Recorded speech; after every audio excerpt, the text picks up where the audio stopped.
प्यारे दोस्तों, inner bliss संघा के इस चैनल में हृदय से आपका स्वागत है। हमारा अभिप्राय है कि आप इस प्यारी सी कहानी को सुनते सुनते गहरी नींद में प्रवेश कर जाएं और अपनी सारी फिजिकल, मेंटल और इमोशनल थकान को भूल जाएं। अगर आपको हमारी कोशिश अच्छी लगी हो तो प्लीज हमारे चैनल को सब्सक्राइब जरूर करें। अगर आपके दोस्त या परिवार के किसी भी सदस्य को रात को नींद ना आने की प्रॉब्लम है तो उनके साथ इस वीडियो को जरूर से शेयर करें। नोटिफिकेशन बेल जरूर दबाएं जिससे हमारे अगले वीडियो की जानकारी आपको ऑटोमेटिकली मिल जाए। गहरी नींद में प्रवेश करने से पहले कमरे का माहौल बना लें। अपने कमरे की सारी लाइट्स बंद कर दें। अपने बेड पर कंफर्टेबल होकर आराम से लेट जाएं। अपने पलकों को धीरे से बंद हो जाने दें। आप जिस भी पोजीशन में सोना पसंद करते हैं, आप उस पोजीशन में लेट सकते हैं। फ्रेंड्स, आज मैं आपसे शेयर करने जा रही हूँ कुछ मोटिवेशनल और शिक्षाप्रद कहानियाँ।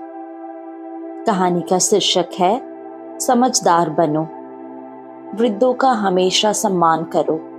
मोहनपुर नाम का एक गांव था। उस गांव में मंगलू नाम का एक बूढ़ा व्यक्ति रहता था।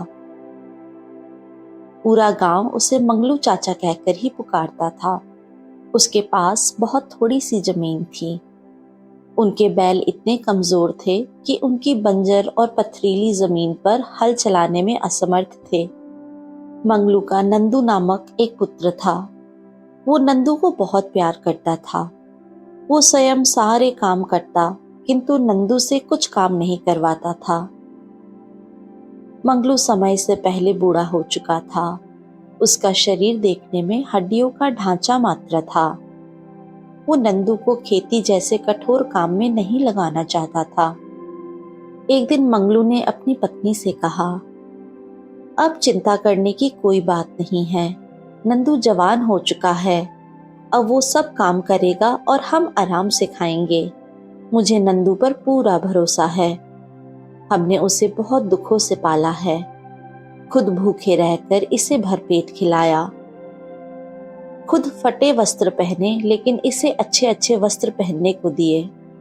मुझे यकीन है चाहे सारी दुनिया बदल जाए किंतु नंदू नहीं बदल सकता।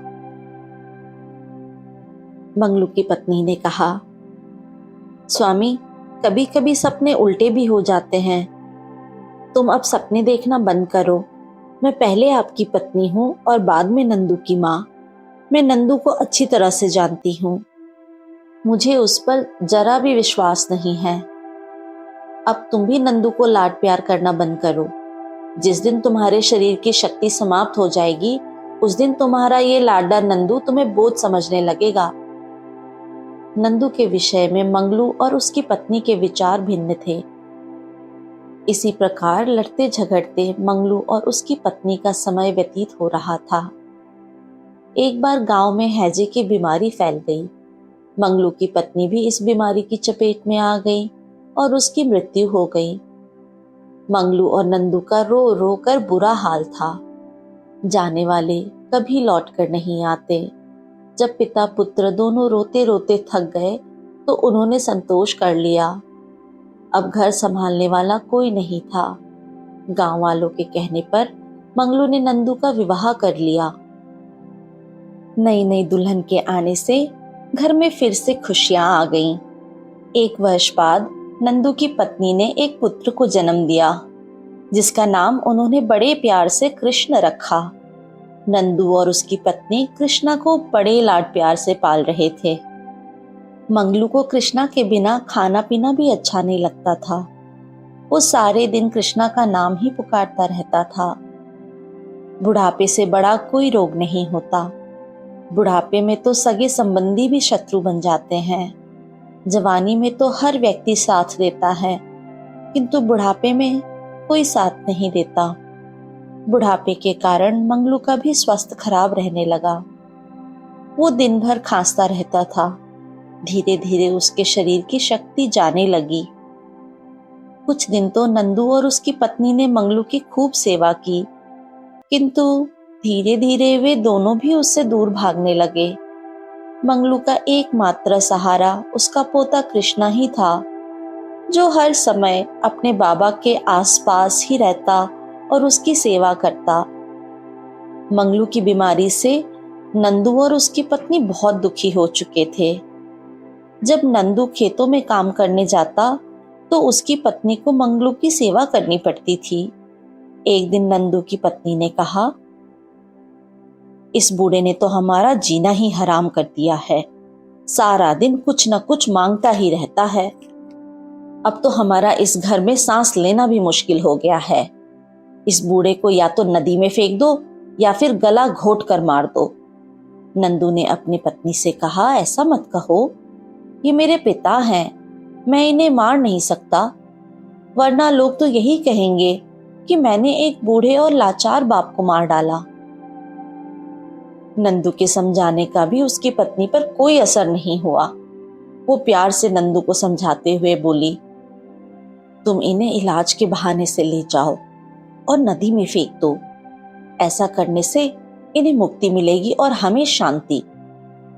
यदि तुम इन्हें नदी में नहीं फेंक सकते तो जंगल में एक गड्ढा खोदकर उसी में दबा दो। ये काम तुम्हें आज रात को ही करना है। यदि घर पर ही मर गए तो बेकार में खर्चा और बढ़ जाएगा। विवश होकर नंदू को अपनी पत्नी की बात माननी पड़ी। यद्यपि नंदू ये पाप कर्म करने को तैयार नहीं था, किंतु पत्नी की जिद के आगे उसने रात के अंधेरे में बैलगाड़ी तैयार कर ली और अपने पिता मंगलू को चारपाई समेत बैलगाड़ी में रख लिया। बालक कृष्णा अपने बाबा के पास ही सोता था। तभी उसकी नींद टूट गई और वो भी अपने बाबा के साथ चलने की जिद करने लगा।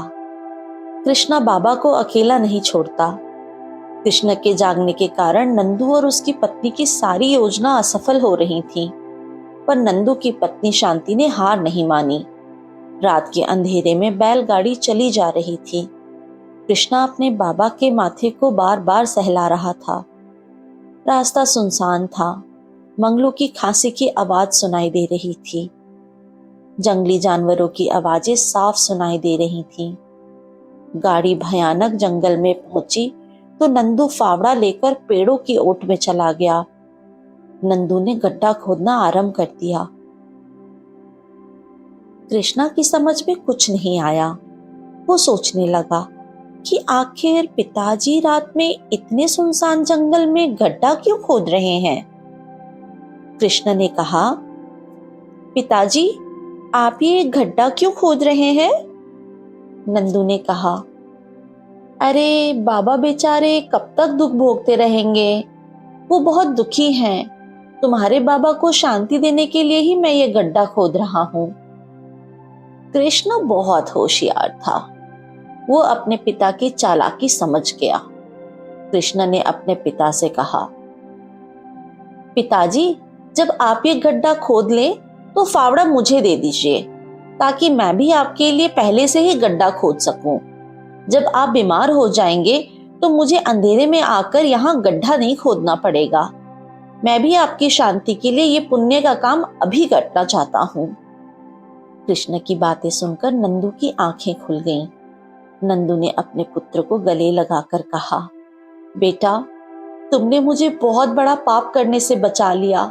मैं पापी हूँ, मुझे माफ कर दो। मैं सचमुच बहुत ही बड़ी भूल करने जा रहा था। नंदू ने अपने पिता को शहर ले जाकर अच्छे डॉक्टर से इलाज करवाया। मंगलू की खांसी बिल्कुल ठीक हो गई और वो स्वस्थ होकर अपने घर लौट आए। नंदू की समझ में ये बात आ गई थी कि इंसान जैसा बोता है वैसे ही उसे काटना पड़ता है। यदि कृष्णा समय पर अपने पिता की आंखें नहीं खोलता तो सचमुच बहुत बड़ा अनर्थ हो जाता। मनुष्य को कोई भी कार्य करने से पहले कई बार सोचना चाहिए। दूसरी कहानी, फूलों की महक। हमेशा फूलों के समान महकते रहो। हस्तिनापुर में एक महान प्रतापी राजा हुए, जिनका नाम मानसिंह था। दुर्भाग्य से उनकी कोई संतान नहीं थी। संतानहीनता के कारण राजा बहुत दुखी रहते थे। उन्होंने पूजा पाठ यज्ञ सब कुछ किया, लेकिन उनकी कोई संतान नहीं हुई। जब राजा की आयु ढलने लगी तो एक दिन भगवान ने उसकी पुकार सुन ली। राजा के घर एक चांद के समान सुंदर सा पुत्र उत्पन्न हुआ। पुत्र का नाम रखा गया जय सिंह। जय सिंह का लालन पालन बहुत प्यार से किया जाने लगा। कहा जाता है कि अधिक लाड़ प्यार से बच्चे बिगड़ जाते हैं। राजकुमार जय सिंह भी अधिक लाड़ प्यार करने के कारण जिद्दी हो गया। छोटे बच्चे को जिद करता देखकर माता पिता बहुत खुश होते हैं। यदि बड़े बच्चे जिद करें तो इसका परिणाम बहुत भयंकर होता है। राजकुमार जय सिंह के मुख से यदि कोई बात निकल जाती तो उसे पूरा करके ही मानते थे। यदि उनकी बात पूरा होने में थोड़ी सी भी देर हो जाती तो वे लड़ने मरने के लिए तैयार हो जाते थे। उसके अत्याचारों से प्रजा दुखी रहने लगे। प्रजा से जब राजकुमार जय सिंह के अत्याचार सहन नहीं हुए तो उन्होंने राजा से उसकी शिकायत की। राजकुमार के अत्याचारों के विषय में सुनकर राजा बहुत दुखी हुआ। राजा को राजकुमार के भविष्य की चिंता होने लगी। एक दिन राजा ने अपने मंत्रियों से कहा, हम राजा हैं, अपनी प्रजा पर हम कभी भी अत्याचार नहीं होने देंगे। प्रजा के साथ न्याय करना हमारा परम कर्तव्य है।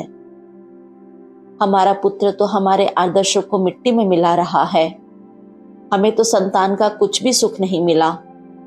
हमें अपनी प्रजा की चिंता दिन प्रतिदिन सता रही है। महामंत्री ने राजा को धीरज दिलाते हुए कहा, महाराज, आप चिंता मत कीजिए, हम आपके दुख को अच्छे से समझते हैं। यदि आप ही धीरज खो देंगे तो प्रजा का क्या होगा? अभी तो राजकुमार बच्चे हैं और नादान भी। आप उन्हें गुरु के आश्रम में भेज दीजिए, वहां पर वे सब कुछ सीख जाएंगे। राजा को मंत्री का सुझाव उचित लगा। राजा जब अपने पुत्र को गुरु के आश्रम में लेकर गए तो महर्षि को बहुत ही आश्चर्य हुआ। राजा ने महर्षि को प्रणाम करके कहा, मुनिवर, मेरा पुत्र प्रतिदिन बिगड़ रहा है। इसके व्यवहार से प्रजा बड़ी दुखी है। मेरे बाद मेरे राज्य को कौन संभालेगा? इसी बात की चिंता मुझे सता रही है। ये राजकुमार तो सिंहासन पर बैठने के लायक ही नहीं रहा। मुझे आप पर पूरा विश्वास है कि आप इसे जरूर ठीक कर देंगे। आज से आप ही इस बालक के पिता हैं।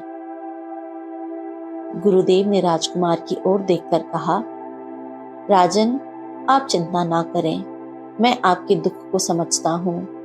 आप राजकुमार को आश्रम में छोड़कर राजमहल चले जाइए। आप भगवान पर भरोसा रखिए, सब ठीक हो जाएगा। आप खुशी से घर जाइए और 1 महीने के बाद अपने पुत्र को वापस ले जाइएगा। महर्षि का आश्वासन पाकर राजा अपने महल लौट गए। दूसरे दिन सुबह महर्षि ने राजकुमार जयसिंह को अपने पास बुलाकर कहा, पुत्र, क्या तुम्हें सुबह की सैर करना अच्छा लगता है? हम चाहते हैं कि तुम हमारे साथ सुबह की सैर करने चलो। राजकुमार जयसिंह महर्षि के साथ बगीचे में सैर करने के लिए निकल गया। सुबह की ठंडी हवा चल रही थी और रंग बिरंगे फूलों पर भंवरे मंडरा रहे थे। हवा के झोंकों से फूलों से लदी डालियां हिल रही थीं। महर्षि ने कहा, देखो, ये बगीचा कितना सुंदर है। तुम गुलाब के कुछ फूल तोड़कर ले आओ। राजकुमार भागता हुआ गया और गुलाब के फूल तोड़कर ले आया। गुलाब के फूलों से बहुत अच्छी खुशबू आ रही थी। राजकुमार ने उन फूलों को महर्षि को भेंट कर दिया। फूलों को सूंघते हुए महर्षि ने कहा, पुत्र, इन फूलों से बहुत अच्छी सुगंध आ रही है। अब तुम नीम की एक टहनी तोड़ के लेके आओ। राजकुमार दौड़ कर गया और नीम की टहनी तोड़ लाया। ये देखकर महर्षि बहुत प्रसन्न हुए। महर्षि ने राजकुमार से गुलाब का फूल सूंघने के लिए कहा। राजकुमार फूल सूंघकर बोला, वाह, क्या खुशबू है। मेरा दिल तो इस फूल की खुशबू से बाग बाग हो गया। इसके बाद महर्षि ने राजकुमार से नीम के पत्ते खाने के लिए कहा। राजकुमार ने नीम के पत्ते खा लिए। लेकिन कड़वाहट के कारण उसका बुरा हाल हो गया। राजकुमार थू थू करता हुआ गया और सारे पत्ते थूक आया। इसके बाद महर्षि ने राजकुमार को समझाया, बेटा, फूलों में खुशबू है, इसीलिए फूल की खुशबू हमारे मन को अच्छी लगती है। नीम के पत्ते कड़वे हैं, इसीलिए वे तुम्हें अच्छे नहीं लगते। संसार मनुष्य से प्यार नहीं करता, बल्कि उसके गुणों से प्यार करता है। देखो, नीम के पेड़ की छाया भी घनी होती है, नीम के पत्ते भी हरे हरे और गुणकारी होते हैं। नीम के पत्तों में कोई भी सुगंध अथवा मिठास नहीं होती। नीम के पत्ते बहुत ही कड़वे होते हैं। इसी कड़वाहट के कारण लोग नीम को पसंद नहीं करते। महर्षि ने राजकुमार को समझाया कि अच्छा और बुरा ये जीवन के दो सिद्धांत हैं। जो मनुष्य गुलाब के फूलों के समान अच्छा काम करते हैं और अपने कार्यों से दूसरों को प्रसन्न करते हैं, उन्हें सब प्यार करते हैं तथा उसके गुणों की प्रशंसा करते हुए अच्छी दृष्टि से देखते हैं। जो लोग नीम के पत्तों के समान कड़वे हैं और बुरे कार्य करते हैं, उनसे सब नफरत करते हैं। इसलिए मनुष्य को अच्छे काम करने चाहिए, गुणवान बनना चाहिए, ताकि सब उससे प्यार करें। महर्षि की बातें राजकुमार को समझ आ गईं।